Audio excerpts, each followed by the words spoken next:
Miss Balatan First Best in Swimsuit. Grabe guys. Ang tanong ko lang is, okay ba sa'yo sa March 30? Opo, okay na. Okay sa'yo? Opo. Ayun.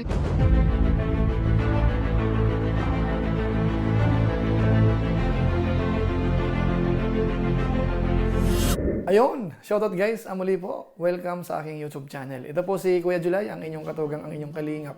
Na muling babati po sa inyo ng magandang araw, magandang gabi.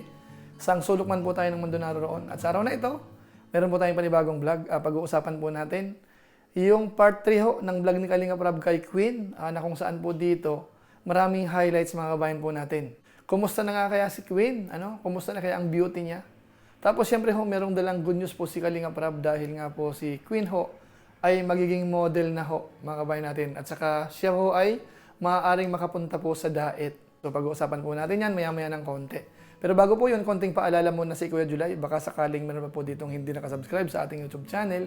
Huwag natin kalimutan, Julay Paunil. Tapos pakipindot lang po yung notification bell button para lagi po tayong updated sa aking mga video upload. Tapos yung ating Facebook page po, Julay Paunil 2.0, pwede po nating i-follow, pwede pong i-like. So maraming salamat po. Tapos huwag din po natin kalimutan sina Kuya Bal Santos Matubang, Kalingap Rab, at saka ang ating mga kasakasamahan ho sa Team Kalingap. Mga Lingap partners po yan. So maraming salamat po sa inyong lahat. Ngayon tuloy na po tayo. Pag-usapan na po natin itong vlog po ni Kalingap Rab kay Queen. Siguro naman po natatandaan po natin si Queen, isa po sa mga na-vlog po ni Kalingap Rab na maraming tagahanga, maraming mga supporters. Based po doon sa mga nakaraang vlog sa kanya, talagang makita po natin na maraming sumusuporta po. Siguro nga ho dahil yung kanyang tatay hanggang ngayon ay hinahanap pa rin po. Siya po ay half Filipino, saka half German mga kabayan natin. Kaya siguro yung kanyang itsura ay talagang napaka-attractive po. Lalo na po pagdating po sa mga pagmo-model o kaya yung mga beauty pageant. So sa pagkakataong ito mga kabayan natin, may ilan tayong i-highlight para lalo po nating magustuhan ho at masuportahan po si Queen. Una, tingnan po natin si Queen nang medyo nakabihis po ng maayos. Dahil nga po nung nakaraang mga vlog ni Rab sa kanya, yung 2 episode, medyo parang nakapambahay lang po siya. So tingnan po natin sa ngayon nung dumating po si Rab doon po sa lugar niya. Queen? Ay, Ay! ano po?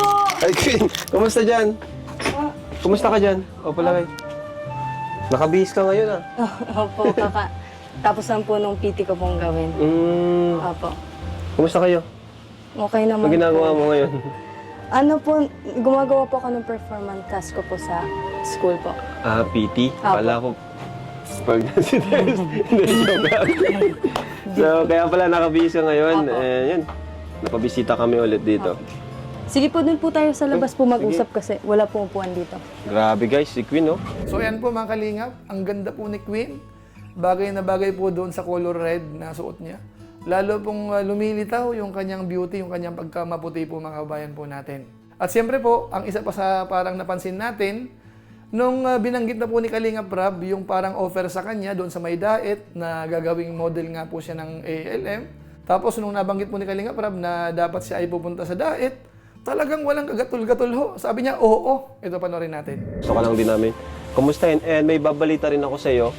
Kasi yun, may upcoming mga events doon sa Daet, no? And ikaw ay gustong invite ng isang management, na pinakasikat na management doon sa Camarines Norte para mag-model. Diba? So, syempre, kompleto naman yun. May mga benefits. So, okay. Ang tanong ko lang is, okay ba sa'yo sa March 30? Opo, okay na. Okay sa'yo? Opo.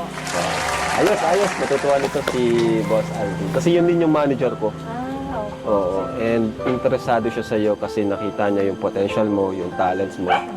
Kaya yun, March 30 yun. So sana andun ka. And meron din mamimit mo rin yung ibang Kalingap Angels na kasali din doon. Sige po. So ayun mga kabayan po natin, yan po ang maganda kay Queen. Sa tingin ko po, talagang matindi ang pakikisama po nito sa Team Kalingap. Kaya kung sakasakali po mabibigyan sila ng magandang break dito, hindi po tayo magtataka. So ngayon po, lubusin na po natin. Dahil si Queen ho pala, sabi nga ni Kalingap Rab, ay kasama po doon sa magiging ambassadress ho ng bagong kumpanya ni Kalingap Rab. Yung Velvet Box Fashion Jewelry po mga kabayan po natin. Meron pang isa na gusto ko na sabihin sa iyo is yung sa Velvet Box. Kasi kami ay owner na rin, co-owner na rin kami. And yun, isa ka din sa napiling brand ambassador. Ay, thank you po. Diba? Thank you so much. So, napakagandang opportunity noon kasi isang company yun mismo nang pumili sa'yo. So, may mga benefits din and syempre, ang alam ko, gusto mo talaga maging model eh. And bagay na bagay sa'yo doon. Bagay na bagay ka doon kasi ang mga naging model na ng Velvet Box is yung iba is from beauty pageant, Miss Universe talaga.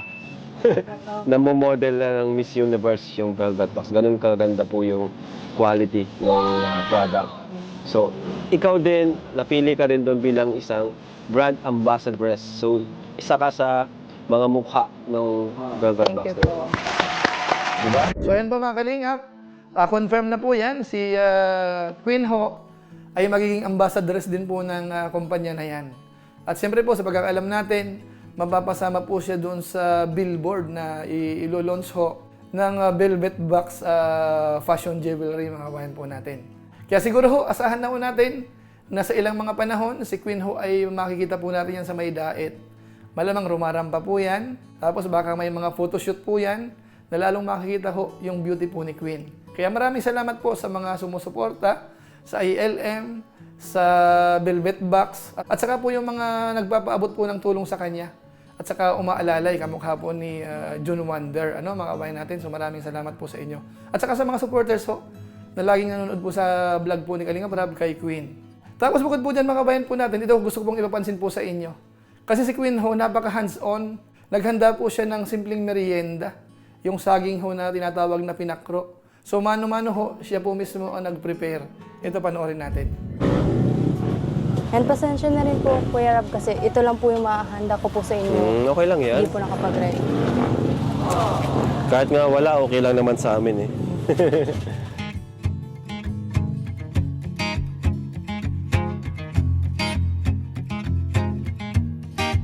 Dati pa po talaga, nung bata pa po ako nasanay na po talaga akong magluto po nito kasi bilang po baga, Pinoy is mahilig po magluto ganun. Opo.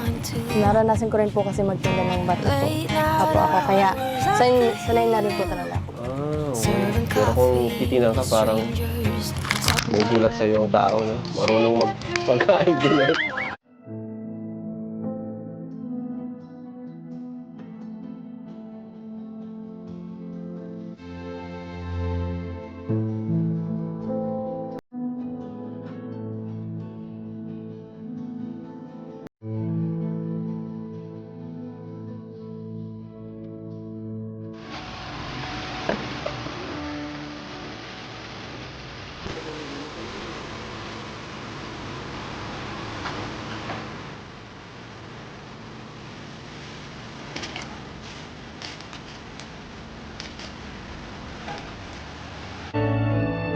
Kuya Rob, ito Ay. na po.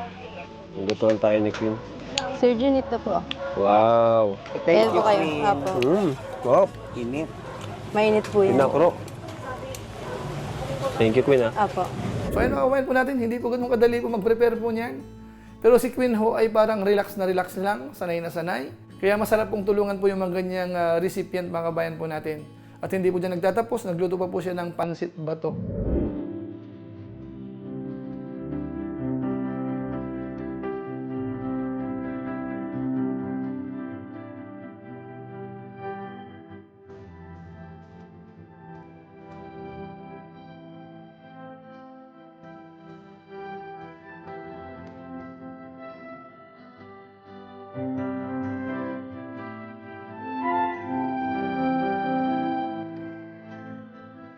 Ay, wow! Sige. Ito po. Thank you. Grabe, may pansit pa, guys. Ito po. Anong pansit to, Queen? Pansit pato. Bansot pato po. Ba't ang papayat? Hindi yung pansit ba ito talaga? Okay. Ganyan po tagin tunay. Kaya no? Grabe, guys. Ngayon lang ako nakakain ng ganitong pansit na payat. Parang bihon. Thank you, Queen, ha? So ayun mga kabayan po natin, sabi ni Rob ay pansit na maliit. Yan po ang madalas naming lutuin dito sa bandang Rinconada. Pansit bato. Masarap po yan, lalo kung ang pagkakaluto po ay may konting sahog, karne o kaya hipon. Masarap po yan mga kabayan po natin. So ngayon po, bago natin puntahan po yung tulong po ni Kalinga Prab sa kanya, isingit natin sandali po yung mga award na nakuha po ni Queen. Ito naman po ay nung rumamba po siya doon sa Balatan. Itong taon lang po na yan, mga few weeks ago pa lang po yan, mga kabayan po natin. Panoorin po natin. Hakot award ka, Queen, ha? Opo. Ayan. Miss Close Up Smile. Yay! Ang dami Pwede na nito. mag-Miss Universe. Ay, Miss Universe. FMJ Production Ambassador. Grabe. Miss Balatan First Best in Swimsuit. Grabe, guys. Tapos ito. Arvin Beach Resort Ambassador din siya. Wow. Tapos ito, pandaan nito. Ako na yung mapapagod dito magbasa. Binibining. Bibining Mariela Royalty po. Grabe. Meron ka din nakuha diyang cash. Pang ano? Opo. Lahat to may cash. Lahat po to may cash Wow. yung award. Kada award. Galing, galing. Ito, Miss Balatan 2025 Photogenic. So yan po mga kalingap. Yan po yung ilan sa mga naging award po ni Queen. Dahil nga po madalas gusto niya pong rumarakit kasi nga po gipit din po sila. Kaya sinasamantala niya po kapag may mga opportunity. Kamukha po niyan sa Balatan po yan.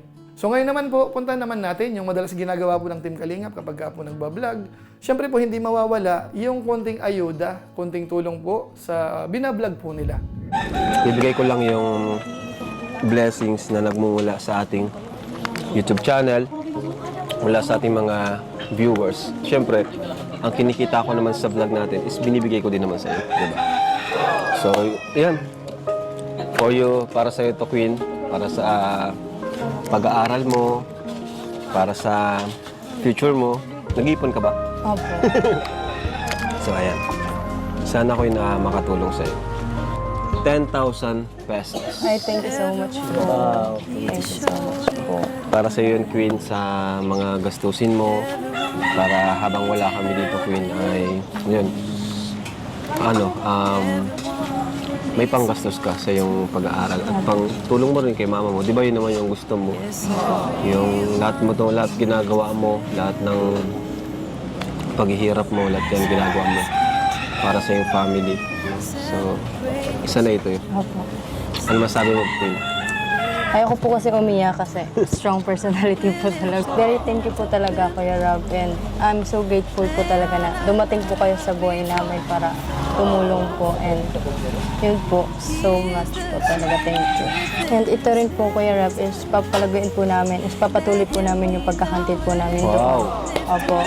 Tapos ito po, pag-aalagaan po talaga namin para po mas dumami po. Opo. Thank you so much po kasi nakatanggap po ako ng ganitong pera galing po sa Kalingap, and thank you rin po sa effort niyo po, effort po ni Sir Jun, and sa Yan, thank family you. ko rin po, opo. So yan po mga Kalingap, yan po yung naiabot po ni Kalingap Rob. 10,000 pesos po yan. At tuwang-tuwa po si Queen. At sinabi niya, palalaguin niya po yun dahil nga po may negosyo po sila. Kaya nga po itong pamilya po nila, itong si Queen, nakita natin, masipag, hindi sila masyadong palaasa po sa tumutulong sa kanila. Yung tinutulong ho, minsan pinapalago po nila mga kabayan natin. Kaya hindi po ako magtataka kung sakasakaling isang panahon, mabalitaan po natin si Queen ho ay medyo magiging maayos po ang buhay. Kaya maraming salamat po sa mga sumusuporta. Lalo na po yung mga nanonood po sa kanyang mga vlog. At panawagan ko na rin po sa mga ibang Love Team supporters, isama po natin si Queen. Huwag po natin isipin na kakompetensya po siya ng ilan sa mga angels po ng Team Kalingap. Maganda po magtulong-tulong. Dahil ang makikinabang naman po dyan ay yung channel po ni Kalingap Rob, gaganda po ang revenue. At higit sa lahat, gaganda rin po yung pangtulong niya sa mga nangangailangan kamukha po ni Queen. So maraming salamat po sa inyo. Ilan po muna siguro ang ating reaction video para i-highlight po yung ilang bagay patungkol po kay Queen. So maraming salamat. So paalam po muna tayo pansamantala, pero gaya po ng dati, gusto ko lang po munang pasalamatan ang aking mga kasamahan sa co-host, Kalingap OFW Organic Sponsors, dahil nandyan po kayo, laging sumusuporta po sa mga proyekto po ng Team Kalingap. At siyempre po sa ating mga followers, supporters, sa ating YouTube channel, sa ating Facebook page, maraming salamat po, lalo na po yung hindi po nag-skip ng ads, masipag mag-like at saka po nag-share ng ating mga videos. Kaya kung inyo po ito nagustuhan, pwede po nating i-share. So muli, ito po si Kuya July, ang inyong katugang, ang inyong Kalingap. Napansamantala nagpapaalam po muna. Kita-kita ulit tayo sa mga susunod ko pang vlog. Maraming salamat sa inyong walang sawang pagsuporta po sa ating YouTube channel. Pagpalain na ba kayo ng Diyos, mabait tayong lahat. God bless. Bye-bye!